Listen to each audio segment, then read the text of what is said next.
गांव की चाउमीन। गांव में चाउमीन का चलन अभी अच्छे से नहीं आया था, लेकिन सुरेश शहर से चाउमीन बनाना सीख कर गांव में ठेला लगाता है।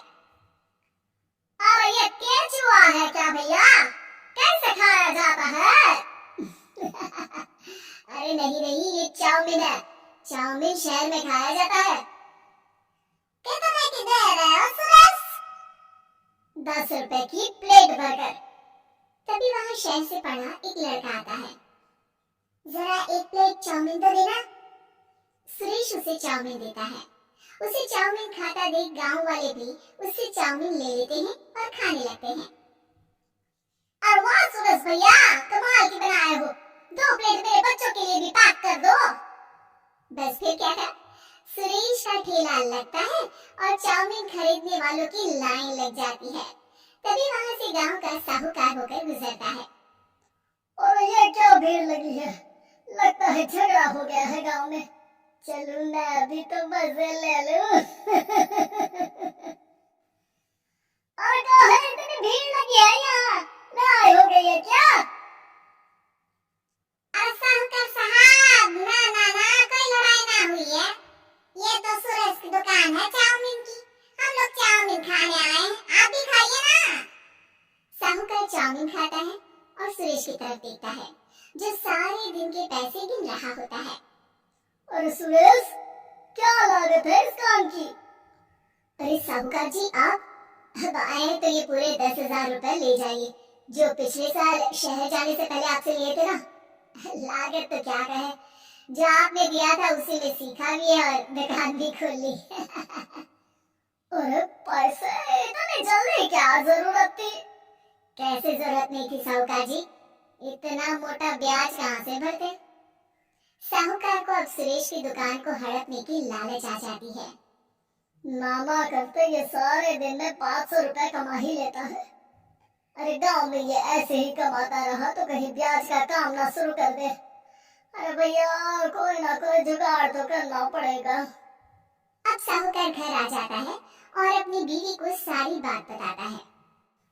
हाँ जी, ये तो मैंने भी सुना है कि सुरेश के हाथ की चाउमीन नहीं खाई तो कुछ नहीं खाया।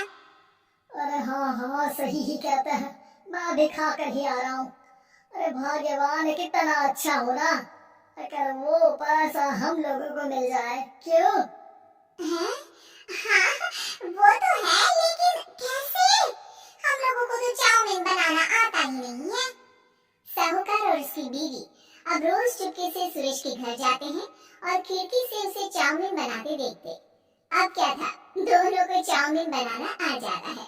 फिर एक रोज, और सुरेंद्र, तुझे साहूकारनी ने बुलाया था। बोल रही थी कि बेटे के जन्मदिन में 10 किलो चाउमीन का ऑर्डर देना है। बना दोगे ना? अरे हाँ हाँ साहूकार जी, मैं जरूर बना दूंगा। कब देना है घर में 10 किलो चाउमीन? अरे वो तो तू घर आकर पता कर लेना, मैं नहीं बता पाऊंगा। ठीक है, शाम को काम निपटा कर आ जाता हूँ। सुरेश साहूकार के घर जाता है, लेकिन वहाँ मियाँ बीवी मिलकर उसे बंधक बना लेते हैं। अरे मुझे क्यों बांध रखा है? मुझे छोड़ दो। आज से तेरा ठेला मैं लगाऊंगा और बहुत सारे पैसे कमाऊंगा। साहूकार एक आदमी को सुरेश की निगरानी में लगा देता है और वहाँ से चला जाता है। अगले दिन, अरे साहूकार जी, आप कब से चाउमीन बेचने लगे और अपना ये सुरेश कहाँ गया? और वो तो शहर गया है, उसका कोई काम निकल आया था। बोल रहा था कि जब तक वो ना आए तब तक मैं ही उसके ठेले का काम कर दूं। पैसे भी तो बहुत उधार ले रखे थे उसने। लगता है कर्जा भरने के डर से भाग गया है। अरे पर वो तो बोल रहा था कि उसने सारा कर्जा उतार लिया है, और वो क्यों भागेगा? इतना तो कमा रहा था। अरे मुझे क्या पता? अरे चाउमीन खाना है तो बोलो, नहीं तो भाग गया उसे। अरे हाँ हाँ, दे दो दे दो। अब तो चाउमीन खाना पूरे गांव के लोगों के लिए आदत ही बन गया है। ना खाओ तो नींद ना आए। हाँ हाँ, तो लो और निकालो 50 रुपए। 50 रुपए क्यों? सुरेंद्र तो 10 रुपए में देता था। अरे वो पागल था, मैं थोड़ी ना हूँ। गांव वाले, जिनको चाउमीन की लत लग गई थी, वो करते भी क्या? दे दो और ये लो 50 रुपए। लेकिन फिर साहूकार उन लोगों को प्लेट में थोड़ी सी चाउमीन रख देता है। अरे ये क्या, पैसे 5 गुना ज्यादा और चाउमीन बस इतनी सी। अरे साहूकार साहब, भगवान से तो डरो।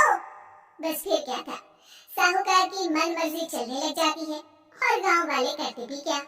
एक रोज मुझे तो लगता है कि सुरेश को साहूकार ने मार डाला होगा, क्योंकि उसका काम इतना अच्छा चल रहा था, फिर वो क्यों जाता, और वो भी साहूकार के हवाले दुकान करके। ना बाबा ना। अगले रोज भाग्यवान, देखो तो जरा, इस सुरेश भी ना कितना पागल था। जिस काम से वो ज्यादा पैसे बना सकता था, उससे इतने कम पैसे छाप रहा था। 50 रुपए प्लेट में भी गाँव वाले खूब खा रहे हैं चाउमीन।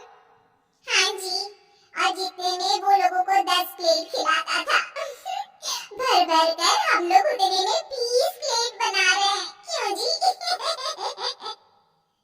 वहीं सुरेश रोज भगवान से मांगता कि बस एक बार वो किसी तरह वहां से निकलने में कामयाब हो जाए, लेकिन उसकी हर कोशिश नाकामयाब होती।